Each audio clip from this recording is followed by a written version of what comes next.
So we've got another coolant leak on the Jetta, and this one is right here, more towards the middle of the car.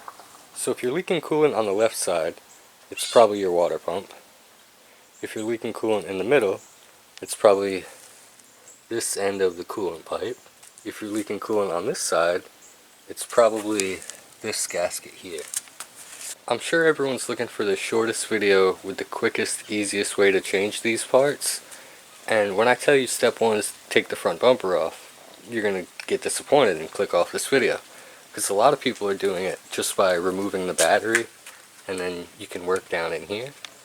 But the way I did it, I removed the front bumper cover, and then you can disconnect the radiator and everything and move that out. And there's a few good reasons why you're going to want to do that.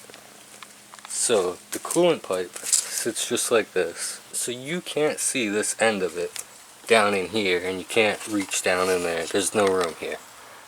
But once you take all this and move it forward, and then you can look in and make sure you get all of these broken plastic pieces out.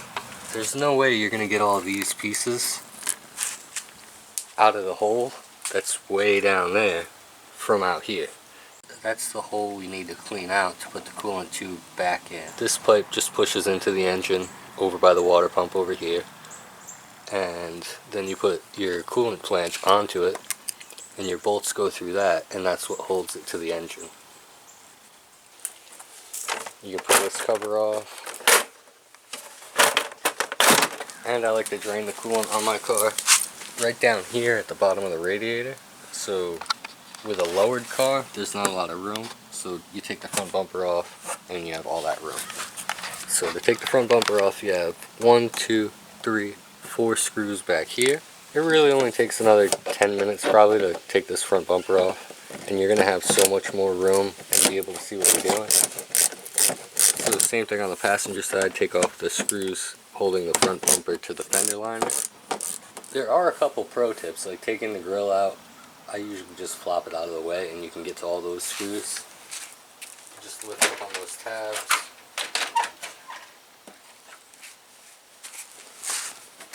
If you wanted to take the grill out, all you have to do is flip this little clip here, take this apart.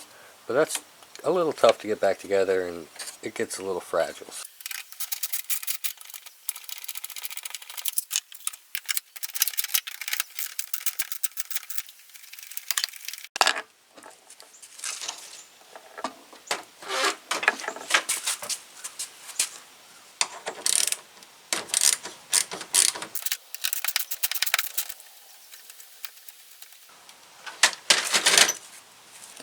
So when you pull your front bumper off, you're going to have to disconnect these lights right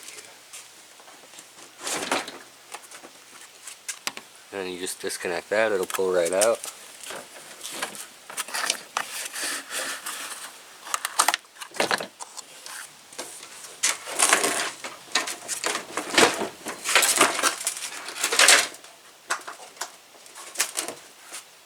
Remove these two plastic covers for the lights. So this is the best way I like to drain the coolant. You have the front bumper off, you have all this room down here, so much room for activities, and then you just get your channel locks on this clamp and we'll drain the coolant out here. My car is only running water, so we don't really have to worry about the antifreeze and stuff.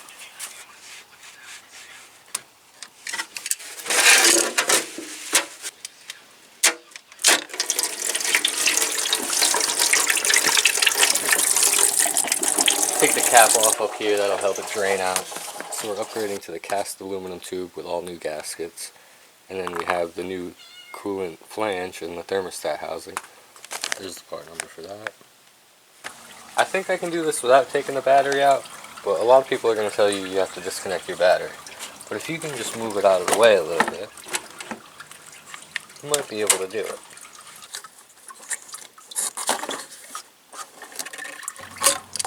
So I've got all 3 hoses removed from the coolant flange. Here's one, here's the bottom one, and here's the top one. But this one I also remove right here, and that's just so you can take this and move it up out of the way. So now we'll get our Allen key, and we'll take out the 3 bolts from the thermostat housing and coolant flange. Once you take the bolts out of the coolant flange, then you take this little clamp off the hoses, get that out of the way. Oh yeah, the sensor, I forgot, you gotta unplug this sensor. So the plug for this is on the bottom, the little tab to release it, and then now we should be able to pull it off.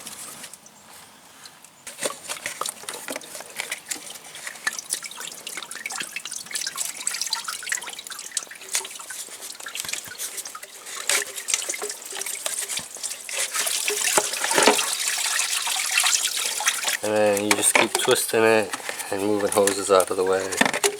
And twist it some more. And then just bang it into things. And you get it. So I wanted to upgrade to the aluminum coolant flange, but that's really expensive. And we don't have aluminum coolant flange money. We'll put that onto here. And then we gotta take these, the sensor and the plug out, and put those in there. And then we'll pull the coolant tube out. Alright, so to get the sensors out, you just get your pliers, some channel locks, pull on this clip.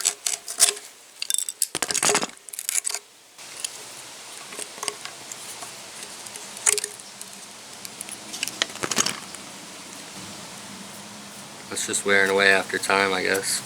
Here's all of that part right there, so that didn't go through the engine. That's good. All of these are like 648 foot-pounds because I've had it off before. You know, I really like to tighten things until they get loose again. That's how you know. So the O-rings look pretty good once I wiped them off, so we're going to reuse those, plus I don't have new ones. On the front of your coolant tube, you're going to have this hose you have to disconnect. So we're looking at it like this. You have to disconnect this hose here.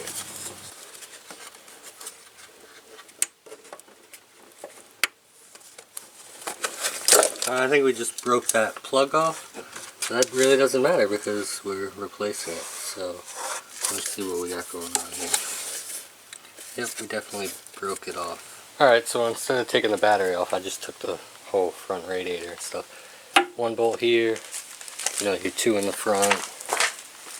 This bolt here. Pull your hood cable off. Unplug these 3 wires here, and now you have a lot more room for activities. There's this little clamp holding it, but I've got that off. I think hopefully there's not another one. There we go. I knew there was probably another clamp. So this part here was clamped onto it, so you might want to try to reach down and unclamp that. And then there was another one at this end. And we did not unclamp that, we just pulled on it until it broke. So, yeah, it goes on that little peg there. We have our O-ring for the top here. The bottom, we haven't found that one yet, and you can see it's completely broken away there, so that's definitely your problem. The good news is that with all the room for activities here, I was able to stick my head down here. There it is right there. That's the hole we need to clean out to put the coolant tube back in. Alright, so that wasn't that bad. We fished the old O-ring out because it definitely wasn't going to go back together with this in there. Well, look at this. Pulling the broken part right out.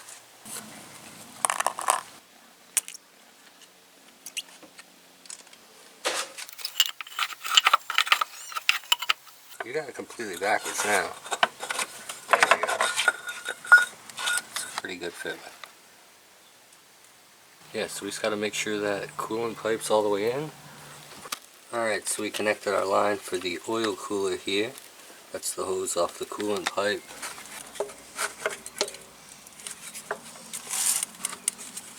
So you want this little tab right here, all the way in the plastic. Everything still looks good.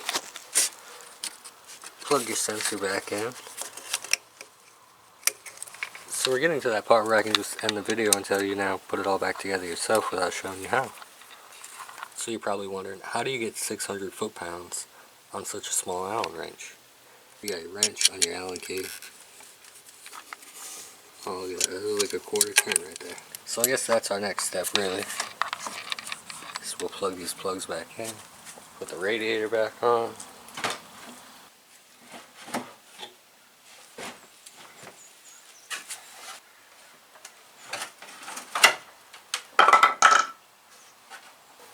So we plug the electrical connections back in for the fan. We have this one. Fish all our parts out of here now. This one goes like this. A couple of hoses to connect. Connect the bottom one, fill it up, and we'll be good.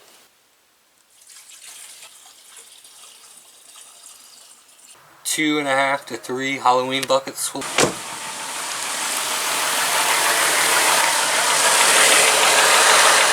I'm going to go ahead and say we're good because it's not catastrophically leaking, so we need this for safety big time.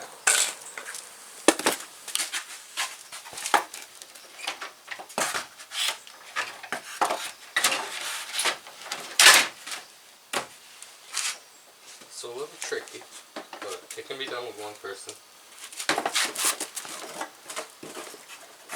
You're going to want to remember to plug your lights back in.